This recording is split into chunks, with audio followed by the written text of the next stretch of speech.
नमस्कार, स्वागत है आप सबका दिन भर की तमाम बड़ी और अहम खबरों के साथ। मैं हूं कवींद्र। शुरुआत हेडलाइन से। मॉनसून सत्र के लिए प्रधानमंत्री ने सभी दलों से मांगा सहयोग। कांग्रेस, सुषमा, वसुंधरा और शिवराज के इस्तीफे पर अड़ी सरकार का इनकार। भूमि अधिग्रहण विधेयक पर संसदीय समिति अगस्त में सौंपेगी रिपोर्ट। दूसरी बार मिला एक्सटेंशन, सहमति बनाने में जुटी सरकार। श्रम संगठनों की सहमत से ही कानून में होगा बदलाव। प्रधानमंत्री ने श्रम सम्मेलन में दिया भरोसा। राष्ट्रीय करियर सर्विस पोर्टल शुरू। व्यापम घोटाले में एसआईटी और एसटीएफ दाखिल कर पाएंगे आरोप पत्र। सुप्रीम कोर्ट से मिली इजाजत। मृतकों को श्रद्धांजलि की मांग पर मध्य प्रदेश विधानसभा में गतिरोध। और अंतर्राष्ट्रीय बाजार में सोने के दाम में 4% की गिरावट। 5 साल के सबसे निचले स्तर पर 10 ग्राम सोने का भाव 25,000 से नीचे पहुंचा।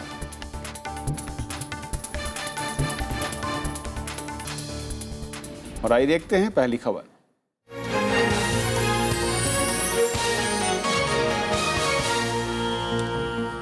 कल से संसद का मानसून सत्र शुरू हो रहा है और केंद्र सरकार ने विपक्ष को भरोसा दिया है कि सभी मुद्दों पर चर्चा होगी। हालांकि सर्वदलीय बैठक में भूमि बिल, ललित मोदी प्रकरण और व्यापम घोटाले जैसे मुद्दों पर गतिरोध दूर होता दिखा नहीं।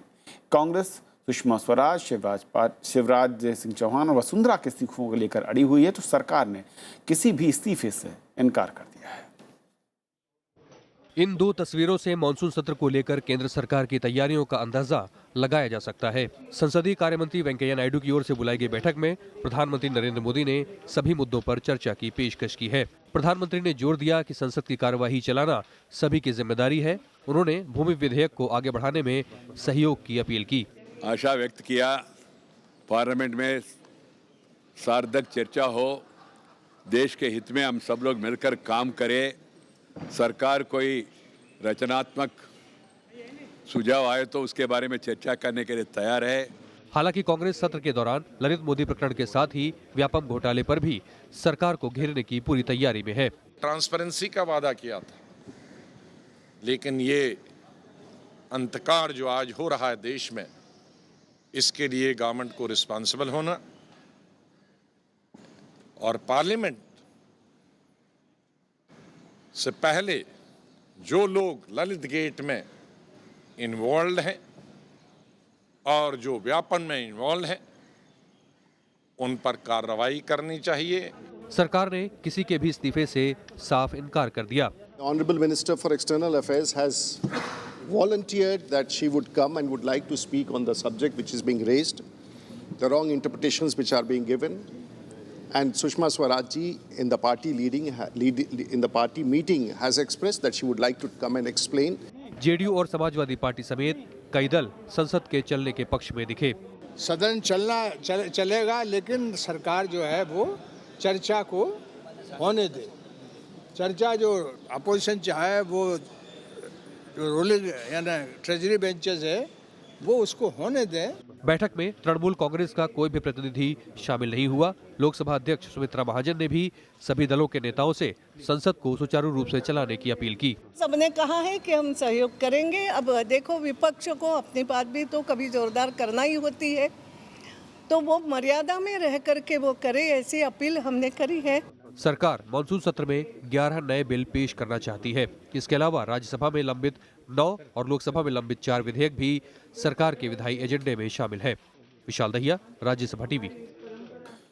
मानसून सत्र से पहले केंद्र सरकार अपनी रणनीति बनाने में लगी है। सरकार गठन के बाद पहली बार प्रधानमंत्री नरेंद्र मोदी ने सहयोगी दलों के साथ बैठक कर संसद सत्र पर रणनीति को लेकर चर्चा की, जिसमें सदन के भीतर विपक्ष के विरोध से निपटने के लिए सभी मुद्दों पर एकजुटता को लेकर बातचीत की। इससे पहले बीजेपी संसदीय दल की कार्यकारिणी की भी बैठक हुई। इस बैठक पर नजर रखे हुए थे श्याम सुंदर। श्याम, संसद के सत्र में पहले दिन किस तरह की रणनीति दिखेगी? क्या एजेंडा सरकार और उसके सहयोगी दलों की ओर से? देखिए, जहाँ तक सरकार के एजेंडे का सवाल है तो सरकार के एजेंडे पे कई अहम बिल हैं। ये बात सही है कि लैंड बिल फिलहाल ठंडे बस्ते में डाल दिया गया है, वो उसको टाल दिया गया है, लेकिन जीएसटी एक अहम बिल है और उसके अलावा लेबर रिफॉर्म से जुड़े हुए कई अहम बिल हैं। स्मॉल फैक्ट्रीज बिल है, जुवेनाइल जस्टिस बिल है और कई बहुत अहम बिल हैं जिनको सरकार इस सत्र में लाना चाहती थी। लेकिन जिस तरह से हमने अभी पूरे दिन की और यूं कहें कि कल से जिस तरह से बैठकों का दौर चला लगातार और उसके बाद विपक्ष को जिस तरह से हमने सुना, तो सरकार ने उन्होंने साफ साफ कहा है कि संसद को चलाने का ओनस सरकार के ऊपर है। और हमें यह बात ध्यान रखनी पड़ेगी कि जिस तरह से व्यापम के मामले में सीबीआई इंक्वायरी के लिए मध्य प्रदेश सरकार को तैयार होना पड़ा, वो एक तरह से विपक्ष के लिए एक बड़ी कामयाबी थी। और उस कामयाबी का स्वाद चखने के बाद कतई विपक्ष सरकार को मौका देना नहीं चाहेगा संसद सत्र में। वो जो दबाव विपक्ष बनाने में कामयाब रहा है व्यापम के मामले पर, उस दबाव को कम नहीं करना चाहेगा विपक्ष। और विकास के साथ साथ नरेंद्र मोदी जब सरकार में आए थे तो उन्होंने पारदर्शिता का भी वायदा किया था, उन्होंने भ्रष्टाचार को खत्म करने का वायदा किया था। और जब 1 साल पूरा हुआ था प्रधानमंत्री का अपने कार्यकाल का, तो उन्होंने कहा था कि दिल्ली के गलियारों से सत्ता के दलालों को खत्म कर दिया गया है, भ्रष्टाचार नहीं हुआ है। लेकिन ये जो मामले आए हैं, खासतौर पर राजस्थान, महाराष्ट्र और मध्य प्रदेश से जुड़े हुए मामले जिस तरह से सामने आए हैं, निश्चित तौर पर भारतीय जनता पार्टी के ऊपर एक दबाव है। हालांकि अभी बहुत एग्रेसिव तरीके से भारतीय जनता पार्टी एक रणनीति तैयार करने की कोशिश कर रही है। भारतीय जनता पार्टी का मानना है कि अगर वो अपने मुख्यमंत्रियों से इस्तीफा मांगती है तो एक तरह से अपराध स्वीकार करने जैसा होगा। तो जाहिर है कि वो मांग विपक्ष की नहीं मानी जा सकती है। ऐसे में भारतीय जनता पार्टी एकजुट है और न सिर्फ भारतीय जनता पार्टी, उसके सहयोगी दल भी एकजुट हैं। सहयोगी दलों का समर्थन भी श्याम मिलता दिखेगा।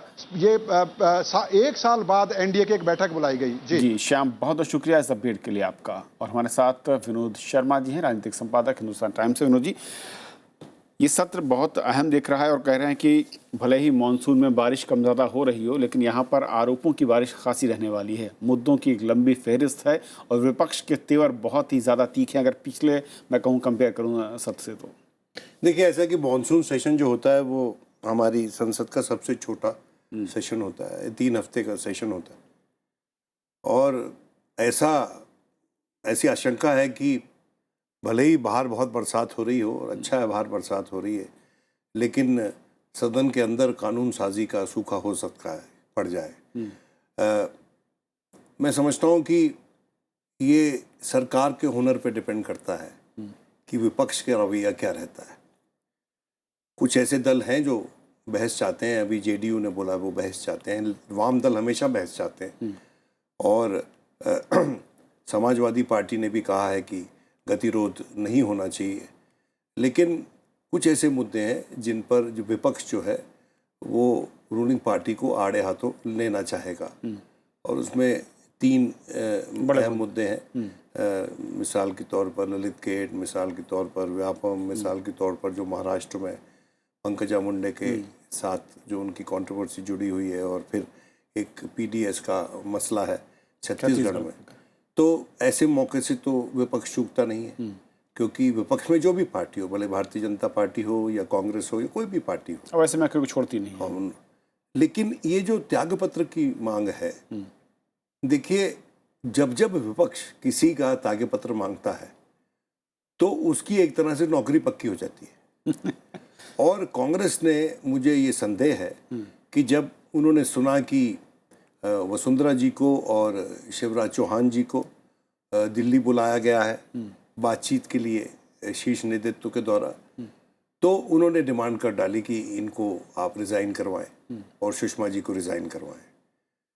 तो शायद उनकी स्ट्रेटेजी ये थी कि हम जब रिजिग्नेशन मांगेंगे तो श्रेय उसका हमको जाएगा अगर वो उनका त्याग पत्र हो जाता है। तो इसके चलते जो सत्तारूढ़ दल है उनका त्याग पत्र नहीं मांगा, हालांकि वो पहले से भी कह चुके थे कि हम किसी का त्याग पत्र नहीं मांगेंगे और वो लोग अपने अपने पदों पे रहेंगे आसीन। लेकिन बीच बीच में भारतीय जनता पार्टी के भीतर विभिन्न प्रकार की आवाज़ें सुनाई थी। जिस तरह से उमा भारती की आवाज़ सुनाई दी कि वो डरी हुई हैं। कल सुषमा जी ने सुदर्शन साहब के कम्मेमोरेशन के एक सम्मेलन में ये कहा कि सुदर्शन जी से हम खुल के बात कर लिया कर लेते थे, उनके साथ कभी कभी जिद भी कर लिया करते थे। तो किसी का व्यक्तित्व कैसा है वो इस बात पे निर्भर करता है कि उसने अपने आसपास एक खुला वातावरण बना रखा है या अपने आसपास एक संदेह का, एक थ्रेट का वातावरण बना रखा है। ये कुछ लोगों ने आकलन लगाया कि ये कहीं पे निशाना और कहीं पे नजरें। उसी तरह से आडवाणी जी ने कहा कि हवाला दिया अपने कॉन्डक्ट का कि जब हवाला स्कैम हुआ था जैन डायरीज वाला, तो ये बात सच है कि आडवाणी जी जो थे उन्होंने त्यागपत्र दिया था और उन्होंने ये कहा था कि जब तक मेरे को क्लीन चिट नहीं मिल जाती मैं पार्लियामेंट के प्रांगण में कदम नहीं रखूंगा, और नहीं रखा था। तो जो त्यागपत्र की राजनीति होती थी इस देश में, उसका एक अपना एक भारी रसूख था, क्योंकि ये देश की जनता जो है जो त्यागपत्र देता है उसके साथ हो जाती है, उसकी बहुत इज्जत करती है। विश्वनाथ प्रताप सिंह त्यागपत्र की राजनीति किया करते थे, लेकिन वो काफी पीछे छूट गया वो दौर, ऐसा लगता है। वो दौर बहुत पीछे छूट गया, क्योंकि अब बदकिस्मती से पॉलिटिकल पार्टीज ये सोचती हैं कि किसी से त्यागपत्र मांग लेना या किसी को उसके पद से हटा देना कमजोरी का सबूत है। मैं समझता हूँ कि ये विचार ठीक नहीं है। और जिस तरीके से विनोद जी करीब पहली बार ऐसा लग रहा है सरकार बनने के बाद एनडीए की बैठक बुलानी पड़ रही सबसे ठीक पहले, आपको लगता है कि सरकार को पता है या सरकार को लगता है कि इस वक्त मुश्किल ज़्यादा है इसलिए सहयोगियों को लेने की कोशिश हो रही है? हालांकि शिवसेना ने कहा भी कि इस तरह की बैठकें पहले होनी चाहिए थी। मजबूरी का नाम सहयोग है। आदमी जब मजबूर होता है तो सहयोग मांगता है। ये पहली बैठक हुई है एनडीए की, और मैं समझता हूँ कि यूपीए के कार्यकाल में भी अलाइज हमेशा ये कहते थे कि हमको जो है नकारा जा रहा है। छोटी पार्टीज हमेशा जो किसी भी कोलिशन में रहती हैं, भले ही वो कांग्रेस हो जो बड़ी पार्टी थी यूपीए के दौरान, और अब भारतीय जनता पार्टी बड़ी पार्टी है, तो उनका ये वाद विवाद बड़ी पार्टी के साथ रहता है। और ये तो कह भी दिया शिवसेना के एक प्रवक्ता ने कि हमसे तो पहले विचार विमर्श नहीं होता था, अच्छा है कि अब हमसे विचार विमर्श होगा। और वो कह रहे थे कि हमसे तो किसी ने पूछा नहीं, लेकिन हम तो इस समर्थन में थे कि सुषमा जी ना त्यागपत्र थे, हमसे किसी ने सलाह नहीं ली। तो देखिए, मैं ये समझता हूँ कि किसी भी कोalition को चलाने के लिए अगर कोई मॉडल सही मॉडल है तो वो वाजपेयी मॉडल है। हालांकि वाजपेयी जी जो आज के दिन रेल मंत्री हैं उनको अपने मंत्रिपरिषद में रखना चाहते थे, लेकिन बाल ठाकरे साहब ने नहीं रहने दिया। लेकिन मैं ये समझता हूँ कि अपने सहयोगियों को अगर आप साथ लेकर नहीं चलेंगे, खासकर जब आप कोई ऐसा लेजिस्लेशन ला रहे हैं जिसका कि भूमि अधिग्रहण जैसा। अब भूमि अधिग्रहण के बारे में आज प्रधानमंत्री ने विस्तृत रूप से बोला और उन्होंने कहा कि हम इसको लाने की कोशिश करेंगे, लेकिन मैं उसकी संभावना बिल्कुल नहीं देखता, क्योंकि जब तक बिहार में इलेक्शन नहीं होते मैं नहीं समझता हूँ कि कोई भी भूमि अधिग्रहण बिल को हाथ लगाएगा। जीएसटी पे ये संभावना है कि सरकार कुछ ऐसा कर गुजरे जिससे कि वो बिल पास हो जाए, क्योंकि वो कांग्रेस का अपना बिल था। और हो सकता है कि जो कांग्रेस ने आपत्ति जताई है और पॉलिटिकल पार्टीज ने जताई है, अगर उस पर कोई एग्रीमेंट हो जाता है तो ये भी पॉसिबिलिटी कि कांग्रेस उसका समर्थन ना करे तो कम से कम एब्सटेन कर जाए। तो बहुत अहम होगा विरोध जी सत्र को देखना और किस तरीके से जो 11 अहम बिल हैं उस पर सरकार आगे बढ़ती है। लेकिन बातचीत होनी चाहिए। मैं समझता हूँ कि संसद का काम बहस करना है और लेजिस्लेटिव बिजनेस को पास करना है। ये बात सच है कि गतिरोध एक टैक्टिक्स हो सकता है, लेकिन गतिरोध पॉलिसी नहीं हो सकता। बिल्कुल, जिस तरह पाकिस्तान से ना बात करना एक टैक्टिक्स हो सकता है, पॉलिसी नहीं हो सकता है। विनोद जी, बहुत बहुत शुक्रिया इस पूरे मसले पर बातचीत करने के लिए आपका। तो ये थी हमारी पहली खबर। छोटा सा ब्रेक, और ब्रेक के उस पार दिन भर की दूसरी बड़ी खबर।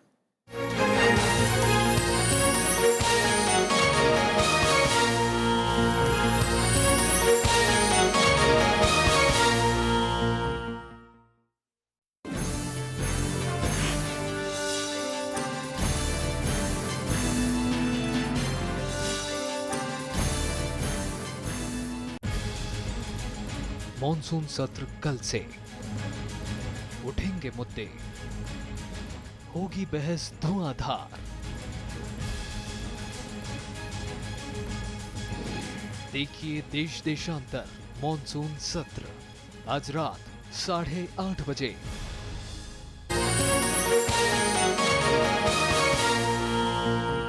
भूमि अधिग्रहण बिल की जांच कर रही संसद की संयुक्त समिति की रिपोर्ट सौंपने की समय सीमा में बढ़ोतरी कर दी गई है। समिति अब अगस्त महीने के पहले सप्ताह में अपनी रिपोर्ट सौंपेगी। इस बीच केंद्रीय ग्रामीण विकास मंत्री चौधरी बीरेंद्र सिंह ने आज कहा कि संयुक्त समिति अगर कोई संशोधन सुझाती है तो सरकार उसे शामिल करते हुए नया भूमि बिल लेकर आएगी। हालांकि विपक्ष के रुख को देखते हुए सरकार भूमि बिल के मौजूदा सत्र में रखने के बारे में फिलहाल असमंजस में दिख रही है और ऐसी सूरत में चौथी बार अध्यादेश की संभावनाओं से भी इनकार नहीं किया जा रहा है। 23 सदस्यों वाली दोनों सदनों की संयुक्त समिति को कल से शुरू हो रहे मानसून सत्र के पहले हफ्ते में रिपोर्ट सौंपनी थी, लेकिन उसे और वक्त दे दिया गया है। उन्होंने समय मांगा है क्योंकि उनका कहना है हमें कुछ बातें गवर्नमेंट की तरफ से गवर्नमेंट से भी करना है और हमें समय चाहिए, तो हमने उनको एक सप्ताह और समय बढ़ा करके दिया है। ज्वाइंट कमेटी की रिपोर्ट का भी स्वरूप देखना पड़ेगा। देयर इज ए पॉसिबिलिटी के they suggest lot of amendments or suggestions or recommendation, then we may bring a new bill. There is a possibility. वस्तु और सेवा कर यानी कि जीएसटी पर बनी राज्यसभा की सिलेक्ट कमेटी ने आज अपनी रिपोर्ट सौंप दी। बीजेपी सांसद भूपेंद्र यादव की अध्यक्षता वाली समिति की रिपोर्ट को इसी हफ्ते राज्यसभा के पटल पर रखा जाएगा। हालांकि मुख्य विपक्षी पार्टी कांग्रेस और वाम दलों ने विधेयक पर अपनी आपत्तियां जताते हुए डिसेंट नोट दिए हैं। कांग्रेस जीएसटी की अधिकतम दर 18% रखने के पक्ष में है और राज्यों को 1% अतिरिक्त टैक्स लगाने का अधिकार दिए जाने के भी खिलाफ है। सरकार जीएसटी को 1 अप्रैल 2016 से लागू करना चाहती है। संसद के मानसून सत्र के एक दिन पहले वाम दलों ने आज दिल्ली के जंतर मंतर पर एनडीए सरकार के खिलाफ प्रदर्शन किया। वाम दलों ने ललित मोदी मामले, व्यापम और छत्तीसगढ़ के पीडीएस मामले की निष्पक्ष और सुप्रीम कोर्ट की निगरानी में जांच की मांग की। सीपीएम महासचिव सीताराम येचुरी ने कहा है कि प्रधानमंत्री नरेंद्र मोदी इन मामलों में घिरे केंद्रीय मंत्रियों और मुख्यमंत्रियों को जांच पूरी होने तक उनके पद से हटा दें। बात साफ है, ये घोटाला है। इसके अंदर आरोपी खड़ा किए हैं, कैबिनेट के मंत्री है, मुख्यमंत्रियां हैं, और व्यापम घोटाला है जहां पर अपराधीकरण और भ्रष्टाचार इन दोनों का एक बहुत ही डेडली कॉकटेल बन रहा हुआ है। तो इन सब पे जांच हो, न्यायालय के आदेश में जांच हो, और जब तक ये जांच पूरा नहीं होता जिन पदों पे वो मंत्रियां हैं, लोग हैं, वो अपने पद से हटे। आज मीटिंग में हमने स्पष्ट रूप से कहा, जिस तरीके की एजेंडा सरकार ने पेश किया, इससे साफ नज़र आता है, थोड़ा अनुभव जिसको है पार्लियामेंट का, साफ नज़र आ रहा है संकेत कि सरकार चाहती है कि ये सत्र ना चले। श्रम कानूनों में सुधार पर श्रम संगठनों के कड़े विरोध के बीच प्रधानमंत्री नरेंद्र मोदी ने कहा है कि श्रमिकों की सहमत से ही कानून में बदलाव होगा। 46वें भारतीय श्रम सम्मेलन का उद्घाटन करते हुए प्रधानमंत्री ने कहा कि श्रम सुधारों पर परामर्श की प्रक्रिया जारी रहेगी। इस मौके पर वित्त मंत्री अरुण जेटली ने कहा कि सरकार श्रमिकों की सामाजिक सुरक्षा पर सबसे ज्यादा ध्यान दे रही है। दिल्ली के विज्ञान भवन में 2 दिनों तक चलने वाले श्रम सम्मेलन में मजदूर संगठनों के प्रतिनिधि जमा हुए। सम्मेलन के उद्घाटन के मौके पर प्रधानमंत्री नरेंद्र मोदी ने श्रमिकों के हितों को सबसे ऊपर बताया। प्रधानमंत्री ने श्रम सुधारों के विरोध पर स्थिति साफ करने की कोशिश की और कानूनों में किसी बदलाव से पहले संगठनों की सहमति लिए जाने की बात कही। Now the Honorable Prime Minister will address the august gathering.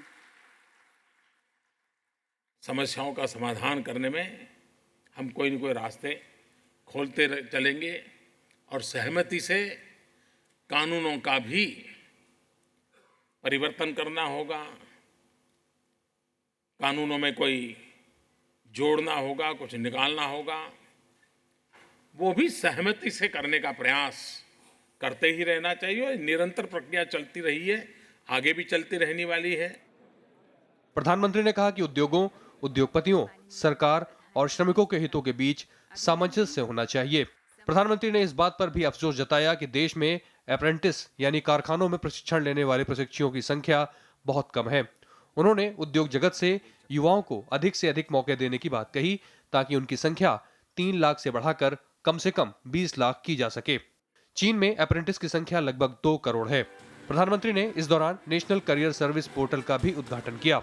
इसके अलावा सरकार ने श्रमिकों की समस्याओं के समाधान के लिए वित्त मंत्री अरुण जेटली की अध्यक्षता में एक उच्च स्तरीय अंतर मंत्रालयी समिति का गठन किया है।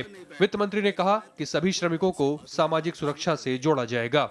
ये जो सरकार की नीति है कि उन श्रमिकों का कल्याण हो, जो अभी विषय उठाए गए कि मिनिमम वेज जो जमीन की हकीकत है उसके साथ उसका संबंध होना चाहिए, सामाजिक सुरक्षा मजदूर को मिलनी चाहिए, और हमारी सरकार की भी नीति है। और इसी वजह से पिछले 14 महीने में जो सामाजिक सुरक्षा देने की योजनाएं आम नागरिक के लिए भी और गरीब नागरिक के लिए भी हमने बनाई हैं, वो अपने आप में एक बहुत बड़ी पहल है।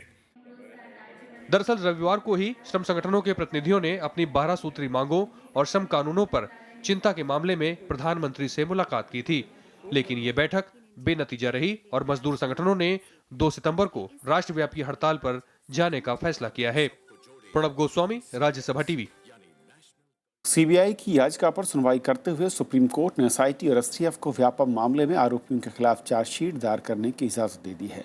शुक्रवार को इस मामले में सुनवाई होगी। उधर व्यापम मामले को लेकर मध्य प्रदेश विधानसभा के मानसून सत्र का पहला दिन अवरोध की भीड़ चढ़ गया। कांग्रेस ने मुख्यमंत्री शिवराज सिंह चौहान के इस्तीफे की मांग की। सुप्रीम कोर्ट में सोमवार को व्यापम मामले से जुड़ी सीबीआई की याचिका पर सुनवाई हुई। कोर्ट ने अपील मंजूर करते हुए व्यापम घोटाले में एसटीएफ और एसआईटी की जांच को जारी रखने का आदेश दिया। कोर्ट ने कहा कि सीबीआई के सभी मामलों को अपने हाथ में लेने तक एसटीएफ जांच और चार्जशीट दाखिल कर सकती है। कोर्ट ने ये एग्री किया है कि अगले 2-3 दिन में जिनका भी टाइम पीरियड एक्सपायर हो रहा है उसके अंदर वो चालान पेश कर सकते हैं, और ये अब केस उन्होंने हियरिंग के लिए फ्राइडे को लगा दिया है। तब सीबीआई आकर ये भी बताएगी कोर्ट में कि अब उनको टोटल टेक ओवर करने में कितना टाइम लगेगा। सीबीआई की दलील है कि व्यापम मामले में 185 एफआईआर दर्ज हैं। ऐसे में सभी मामलों की जांच संभालने में 6 हफ्ते तक का समय लग सकता है। अगर एसटीएफ और एसआईटी आरोपियों के खिलाफ 90 दिन में चार्जशीट पेश नहीं करती तो आरोपियों को जमानत मिल सकती है। उधर मध्य प्रदेश विधानसभा के मानसून सत्र के पहले दिन व्यापम मामले पर गतिरोध हुआ। कार्यवाही शुरू होने पर कांग्रेस ने दूसरे दिवंगत लोगों के साथ व्यापम घोटाले से जुड़े हुए लोगों को श्रद्धांजलि देने की मांग की, जिनकी संदिग्ध मौत हुई थी, जिसके बाद सदन में अवरोध खड़ा हो गया और कार्यवाही मंगलवार तक के लिए स्थगित कर दी गई। बीजेपी ने विपक्ष पर इस मामले में राजनीति करने का आरोप लगाया है। जिसको यूनेस्को श्रद्धांजलि दे चुका उसको मध्य प्रदेश की विधानसभा देने में घबरा रही है। मुख्यमंत्री विदा हो, किसी और को चार्ज मिले तो ज्यादा अच्छा है। हम सदन चलाना चाहते हैं। बिल्कुल बेवजह राजनीति कर रहा है। जब तक सीबीआई की रिपोर्ट नहीं आती कुछ कहना ठीक नहीं है। सुप्रीम कोर्ट ने 9 जुलाई को व्यापम मामले की जांच सीबीआई को सौंप दी थी। सीबीआई इस मामले में अब तक 12 एफआईआर दर्ज कर चुकी है। विपिन चौहान, राज्यसभा टीवी। गोवा के मुख्यमंत्री लक्ष्मीकांत पार्सेकर ने गोवा सरकार के पूर्व मंत्री को अमेरिकी कंपनी से मिली कथित रिश्वत के मामले की सीबीआई जांच की मांग की है। गोवा सरकार ने इस मामले की जांच क्राइम ब्रांच को सौंप दी है। इससे पहले रक्षा मंत्री और गोवा के पूर्व मुख्यमंत्री मनोहर पर्रिकर ने कहा था कि रिश्वत मामले में कांग्रेस सरकार के दौरान गोवा के 2 मंत्री शामिल हो सकते हैं। ये मामला साल 2009 का है। न्यूजर्सी विनिर्माण क्षेत्र से जुड़ी लुइस बर्जर कंपनी ने गोवा और गुवाहाटी में जल विकास परियोजनाओं के लिए रिश्वत देने का खुलासा किया था। गोवा के पूर्व मुख्यमंत्री दिगंबर कामत और असम के मुख्यमंत्री तरुण गोगोई ने इन आरोपों को निराधार बताया है। My government has initiated steps in collecting the facts and doing the investigation. I have asked crime branch to do this job with a request to hand over the case to the CBI. राजधानी में कानून व्यवस्था की स्थिति पर Delhi police commissioner BS Bassi आज दिल्ली के मुख्यमंत्री अरविंद केजरीवाल से मिलने पहुंचे। इस मुलाकात में कुछ तल्खी भी दिखी। दिल्ली सरकार में मंत्री सत्येंद्र जैन ने मीनाक्षी हत्या मामले में पुलिस पर लापरवाही का आरोप लगाया। वहीं पुलिस कमिश्नर ने कहा कि सभी मामलों की जांच गंभीरता से की जाती है। हमने जो भी काम किया है बिना किसी भय, बिना किसी द्वेष, बिना किसी रोष, बिना किसी अगर मैं कहूं एक्साइटमेंट के किया है, बहुत सोच समझ के रूल ऑफ लॉ को मद्देनजर रखते हुए किया है। उत्तर भारत में बारिश का कहर जारी है। मध्य प्रदेश के कई शहरों में बाढ़ से हालात हैं तो कई जिलों में स्कूलों में छुट्टी भी करनी पड़ी। उधर उत्तराखंड में भूस्खलन के चलते कई जगहों पर लोग फंस गए हैं, जबकि उत्तर प्रदेश में कई नदियां खतरे के निशान के आसपास बह रही हैं। ये नज़ारा है मध्य प्रदेश के उज्जैन का। पिछले 24 घंटे में यहाँ 444 मिलीमीटर बारिश हुई है। क्षिप्रा नदी उफान पर है। बारिश ने कई इलाकों को टापू में तब्दील कर दिया है। निचली बस्तियों में पानी घरों में भर गया है। फंसे हुए लोगों को निकालने के लिए नाव का सहारा लेना पड़ा।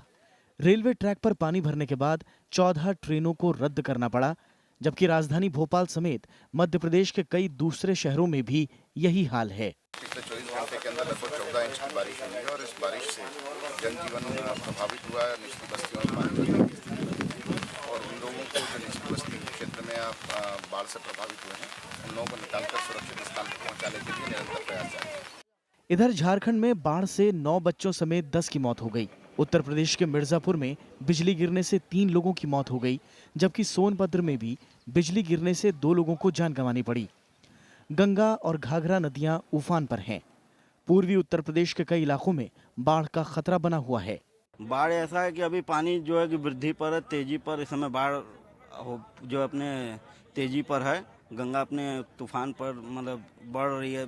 दूसरी तरफ उत्तराखंड में बारिश की वजह से लोगों की दिक्कतें बढ़ती जा रही हैं। रास्तों पर पानी भरने और भूस्खलन की वजह से 4 धाम यात्रा को कई बार रोकना पड़ा है। ये स्लाइडिंग जोन है, इस वजह से यहाँ पे कल शाम को टूट गया था। उसके बाद यहाँ पे गाड़ियों की कुछ कतारें लग गई थी, स्वाभाविक है।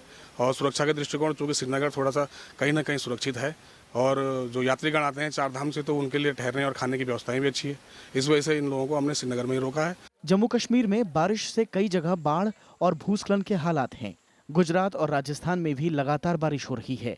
राजधानी दिल्ली में भी बारिश का पानी सड़कों पर जमा हो गया।